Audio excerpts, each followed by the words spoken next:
I'll now move on to the case of Crippen, a good old-fashioned main residence case. And what's particularly interesting about this is it sort of highlights some well-established legal principles that for some reason the Revenue seem to be trying to overlook. We have two dwelling houses. I always picture the case as one large house, but effectively with two dwelling houses within it, and very much one served as annex to the other. So we'll call the annex and the main dwelling. The annex was sold by Mr. Crippen to Mr. Crippen's partner. And on that disposal, HMRC said that tax was payable. Mr. Crippen was saying that main residence relief was available.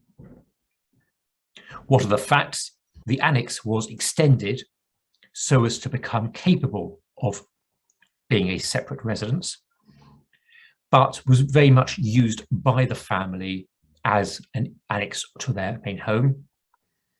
They did have some friends staying for about a year who were paying some rent, but even when the friends were there, the family, the Crippen family, kept some possessions in the annex. And in fact, when the friends were away on holiday, even though they were in there paying rent generally, the annex was used by other members of the Crippen family who were staying. So it was very much treated as part of one large residence.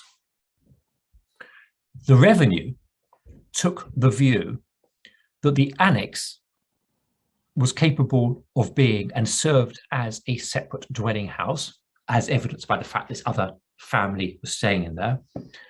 And they said, well, that's the answer.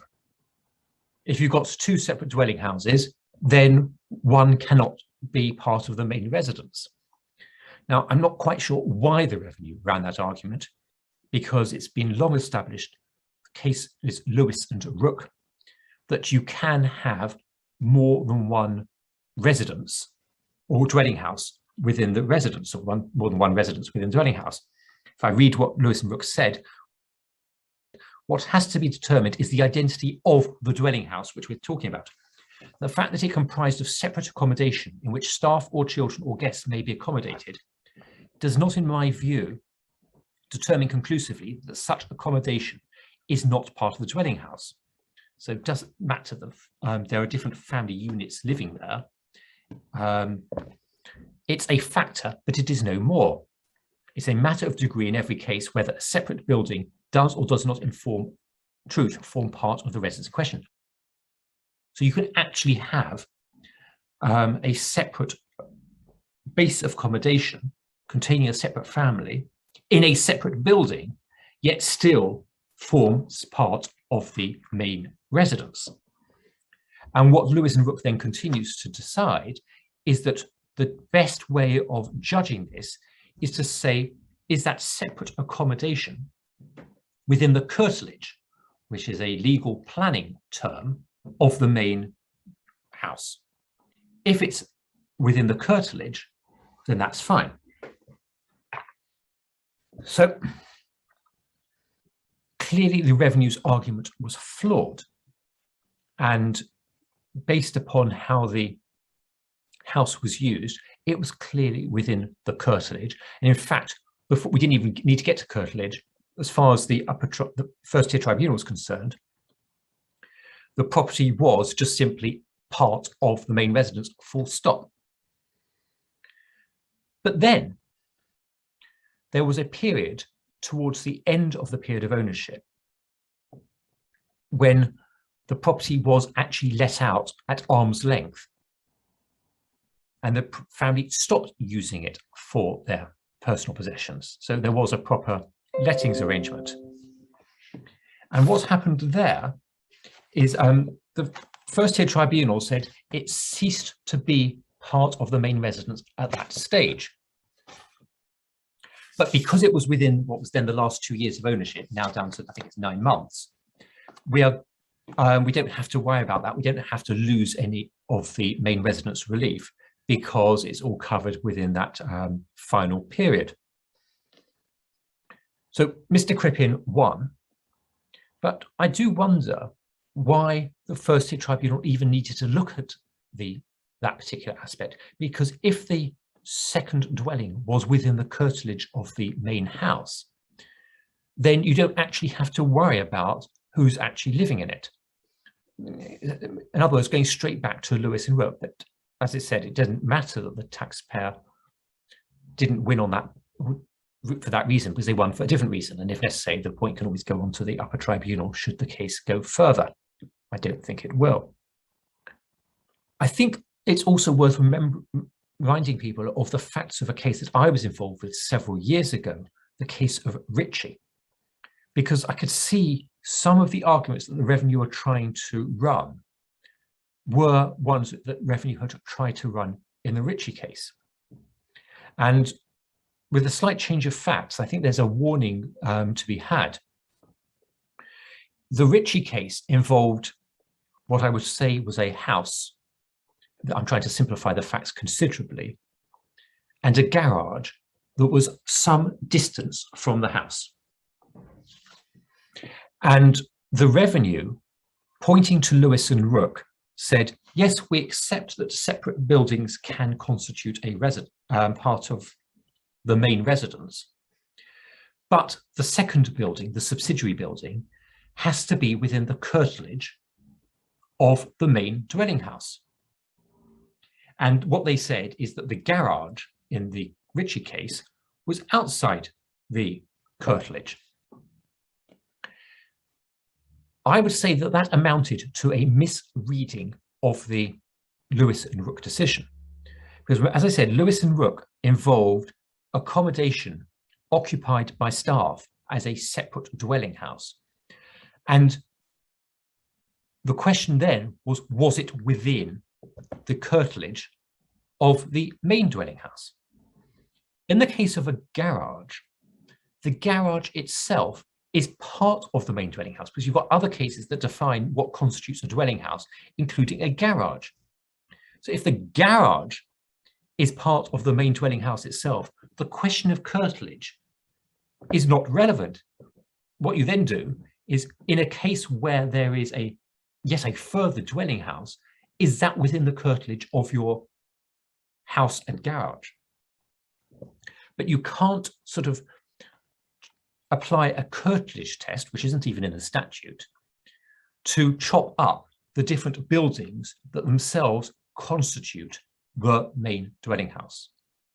So unfortunately, or fortunately for the Ritchies, they won the case on a procedural point, on the discovery point. So we didn't ever get to argue in the upper tribunal, what is the definition of the main dwelling house? Can it include a garage? But I would say that certainly on the basis of the authorities to date, the garage is part of the main dwelling house, not a separate entity, even though it may form part of a separate building. But it's just worth highlighting that point, because the Revenue, no doubt, are running the point in other cases. They do accept that you can have a garage separate from in a separate building from the main dwelling house in urban situations, because there are many areas where there's a flat with a separate garage in a separate building, which you have to go down the streets to approach, etc. They will accept that, but they wouldn't necessarily accept it in a more rural dwelling. So just beware of that point. But all I would say is the Revenue in Crippen were completely ignoring Lewis and Rooke. In other cases, I've seen them simply misinterpret Lewis and Rooke. There was also a further point in Crippen worth pointing out, that at one point, Mr. Crippen was arguing that his partner was actually a part owner in equity of the house. Therefore, when it was sold to her, only half the gain was actually his.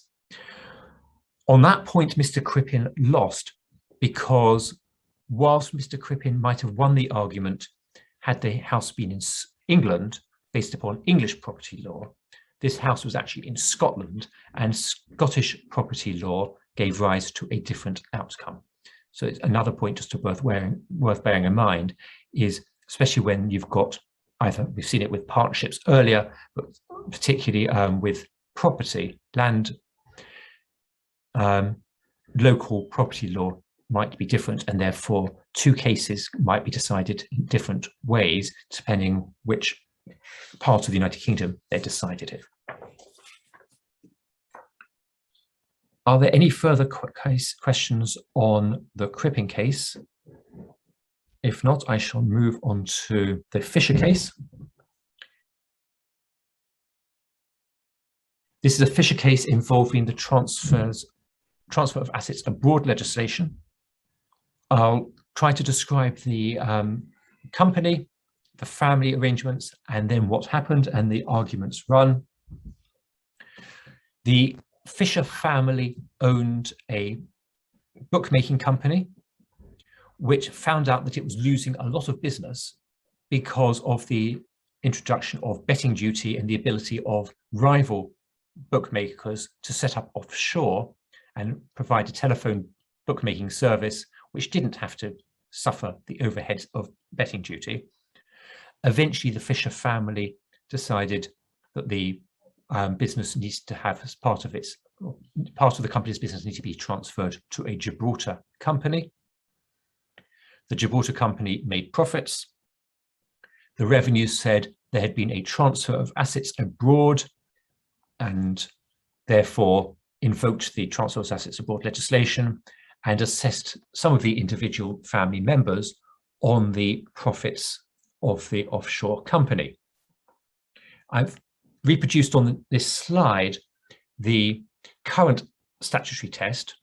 I do highlight the fact that the Fisher case concerned predecessor legislation, but the current equivalent is section 721 of the Income Tax Act, subsection 2, where condition A is the individual has power in the tax year to enjoy income of a person abroad as a result of a relevant transfer, one or more associated operations, or a combination of a relevant transfer and one or more associated operations.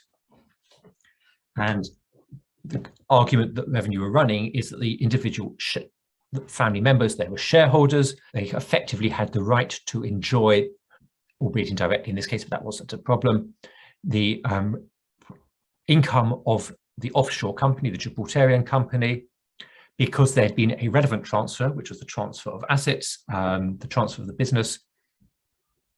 And if it hadn't been for that transfer, then the Gibraltarian company wouldn't have made those profits.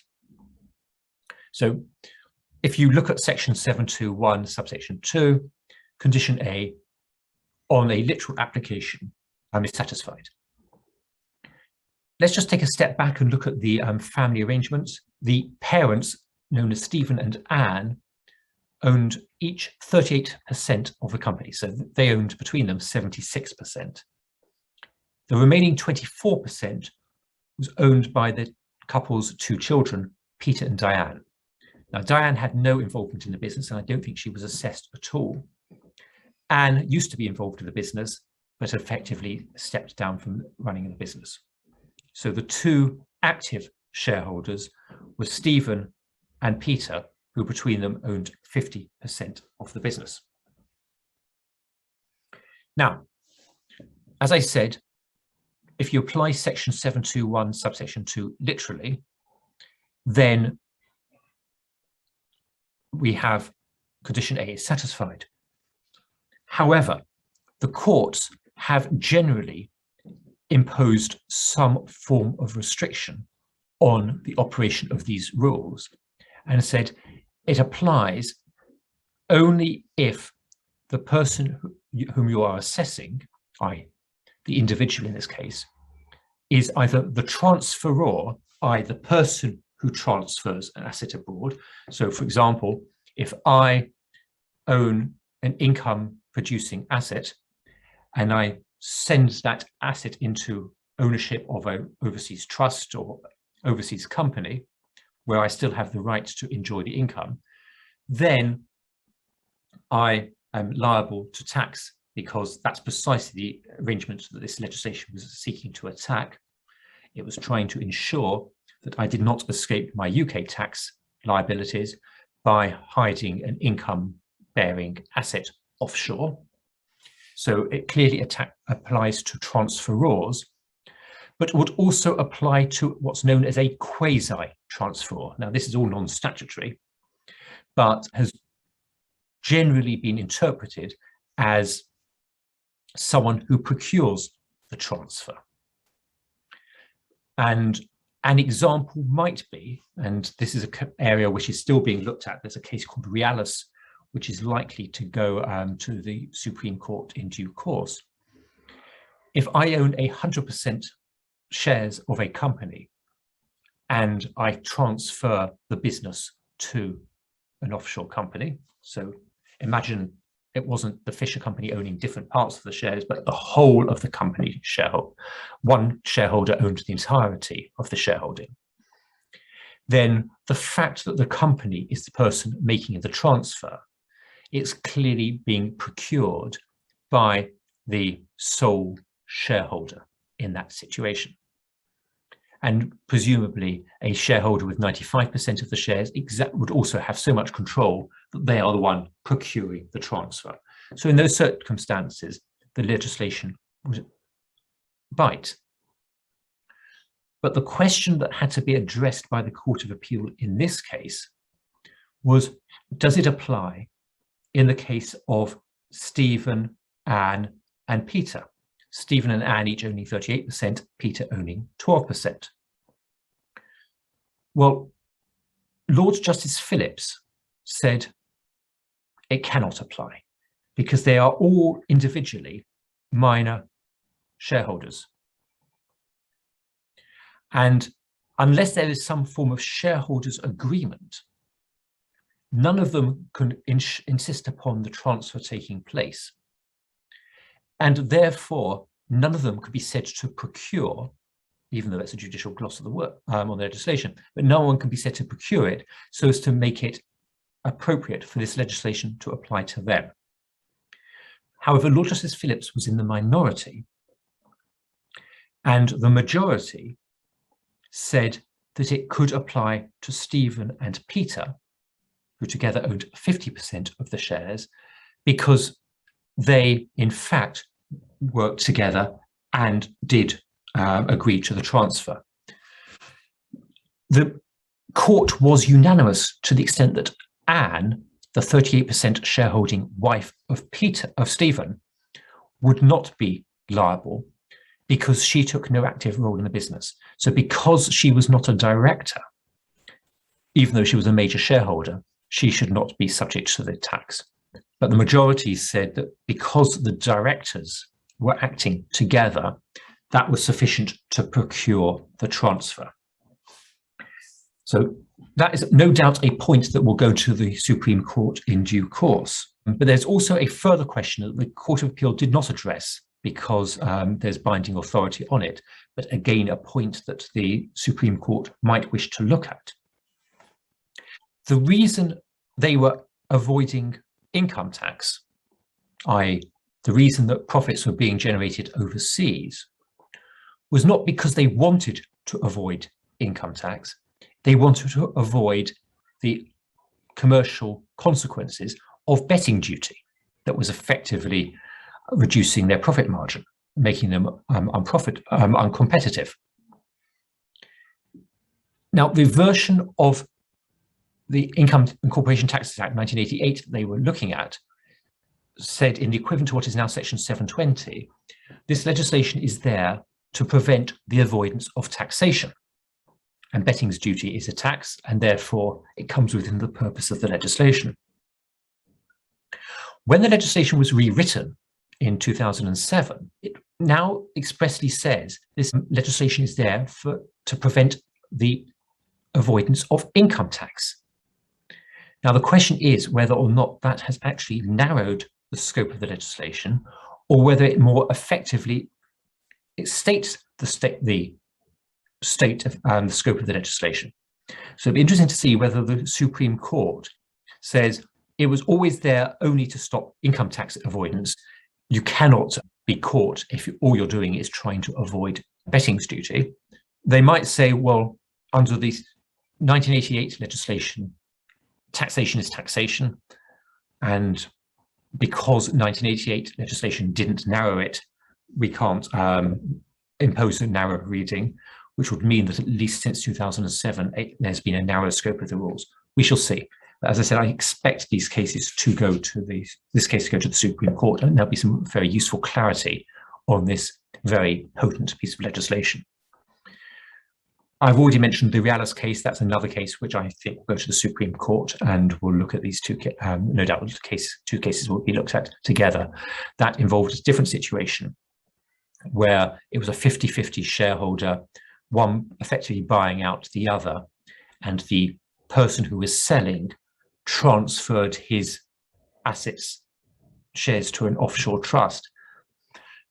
And the question was whether or not Mr. Realis, the person who was doing the buying, had procured that. So it should be interesting to see how those cases develop. And now move on to Ketley, a very different scenario. I think it's worth highlighting at the beginning.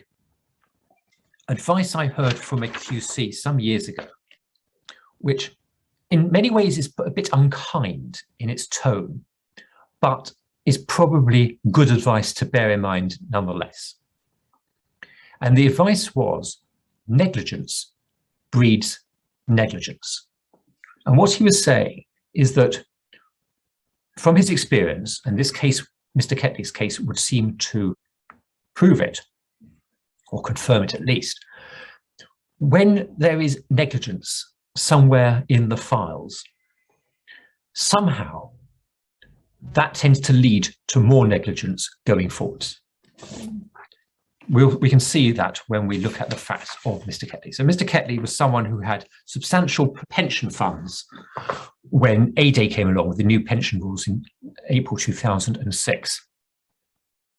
And he was advised to seek protection for his pension funds, so he put no more contributions in, but he wouldn't be subject to the lifetime allowance, which was then £1.5 million.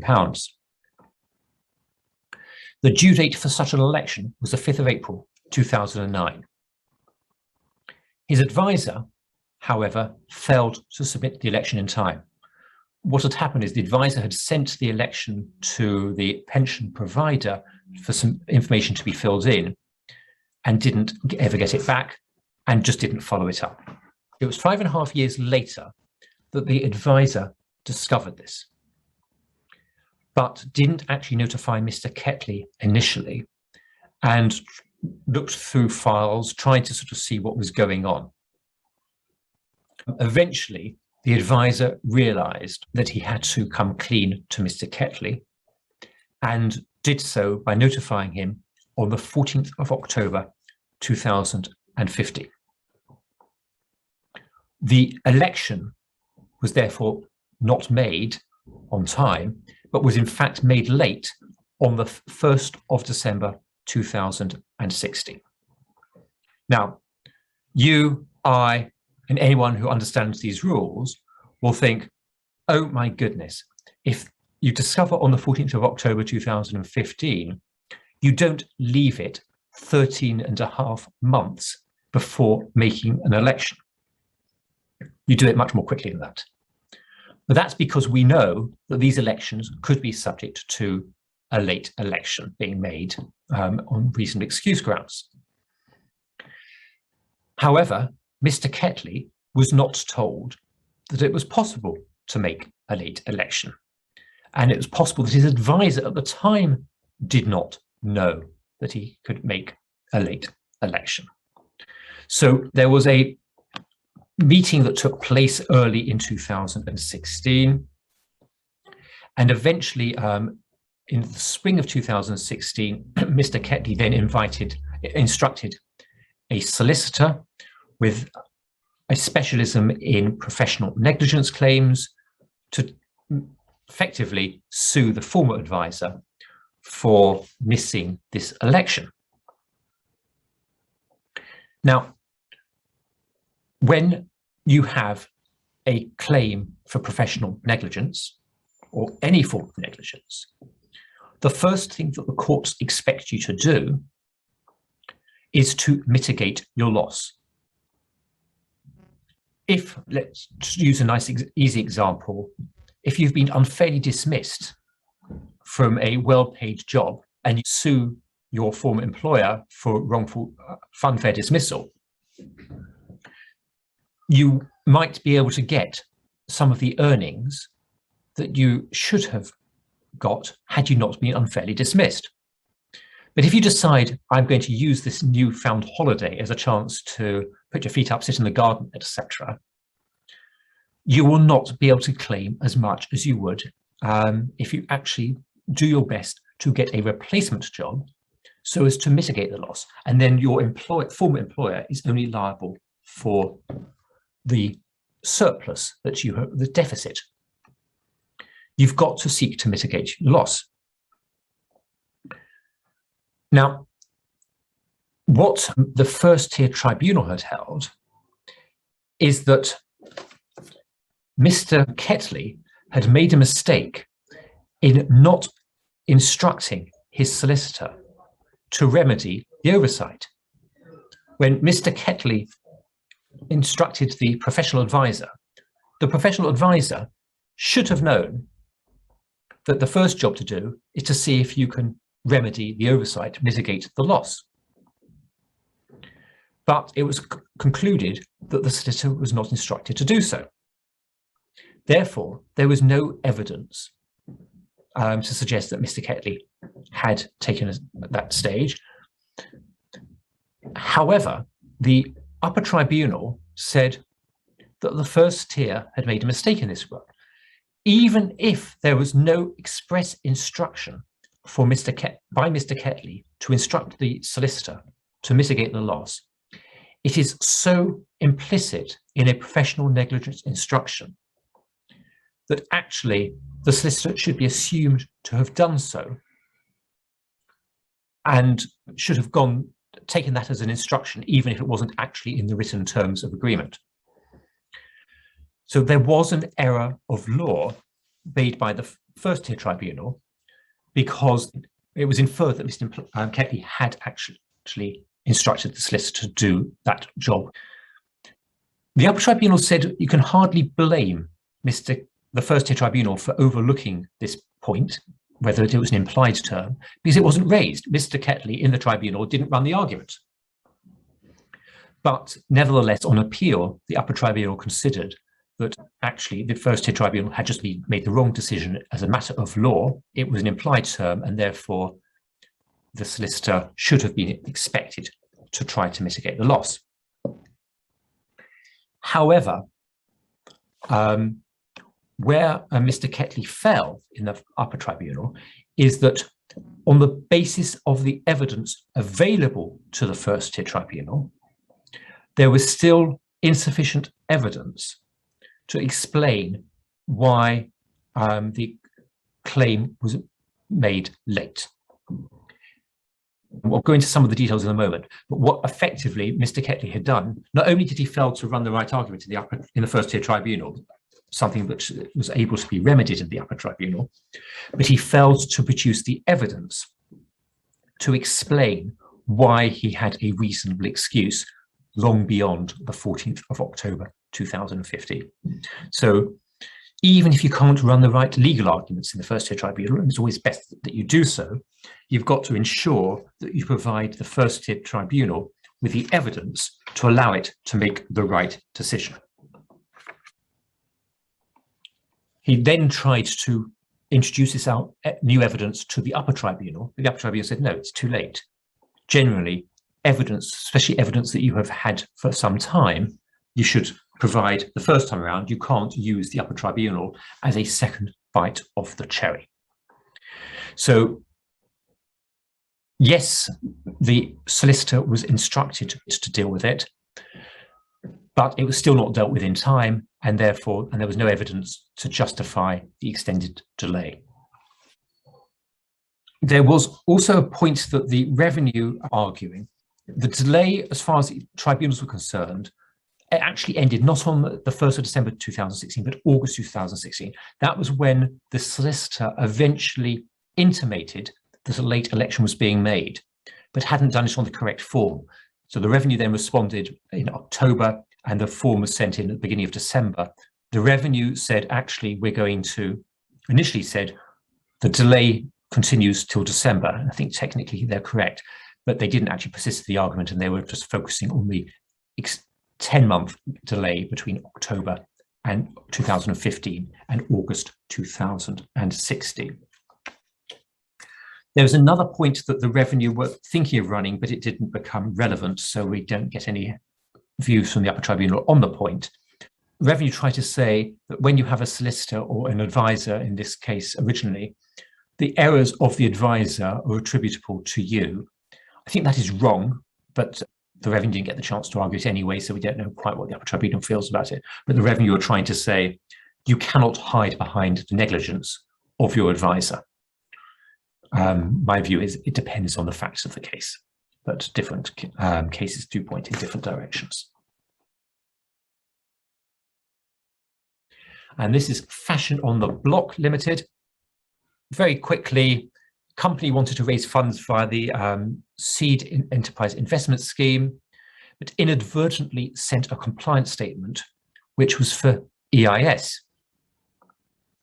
The company said, when the Revenue responded saying, yes, we'll approve these shares for EIS, the company then tried to correct it to ensure the SEIS relief was given. The Revenue said, well, you have to put in a new claim. And then when they put in, or a new compliance statement, when they put in the new compliance statement, they said, we can't approve it under SEIS because you've already received an approval under the EIS. All down to the wrong form being sent in. Now, in a case called X-Wind Power Limited, the upper tribunal had dealt with similar facts and said, it's unfortunate, but the error cannot be corrected. You have sent in the wrong form and you have to follow the legislation as a result. The first tier in Fashion on the Block took a different view. What it did is it looked at the decision in X-Wind Power and noticed that the judge had said there was nothing in the compliance statement in that earlier company case that indicated that relief was being sought under SEIS. Therefore, the Revenue was correct to approve the company for EIS. In this case, however, there was a factual difference because the covering letter made it clear that the company was seeking a claim under the SEIS, and therefore there was an inconsistency that would have been apparent to whoever read the paperwork. So there was a distinction. So that was the first point. The second point is, well, can the first tier tribunal effectively rewrite history? And this is a matter that was addressed in a case called Lobler about 5 years ago, where Mr. Lobler has ticked the wrong box when making a chargeable gain on some of his life policies. When I say he ticked the wrong box, he had the choice of making a partial disposal of all of his contracts, or he could make a total disposal of some of his contracts. And the tax consequences of the two commercially identical scenarios was huge and was effectively led him to having a catastrophic tax bill, which was completely disproportionate for the amount of money he was actually receiving from the transaction. And the first tier tribunal said, this is a very unfortunate case, there's nothing we can do. But in the upper tribunal, what had happened in Lobler is that the upper tribunal said, well, in the High Court, one can rectify certain documents and treat them as having said what they should have said if there would be some form of injustice. And what the upper tribunal did in Lobler was effectively said, I will treat you as having ticked this box rather than that box to get to the right outcome.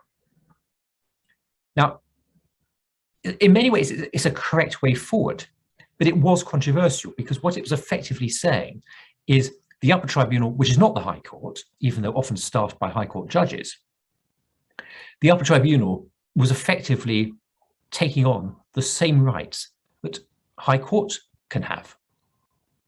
But more importantly, because the upper tribunal was acting in an appeal from a first-tier tribunal decision, it was effectively saying the first tier could have made that rectification for tax purposes.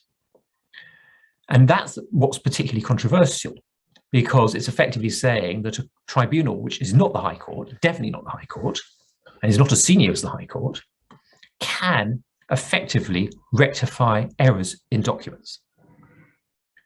Well, what Fashion on the Block shows is that the first tier tribunal has gone forward and rectified the SEIS statement, saying it's quite clear what was intended because of the covering letter.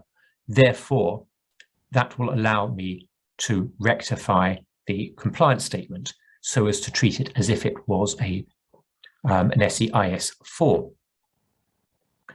But the interesting thing is, if you take that decision, which is perfectly consistent with the Lobler decision, then actually you don't even need the covering statement, the covering letter, to be consistent or inconsistent, because a rectification doesn't have to be, if it's a unilateral document, the rectification doesn't have to be of an error which would be immediately apparent to the recipient.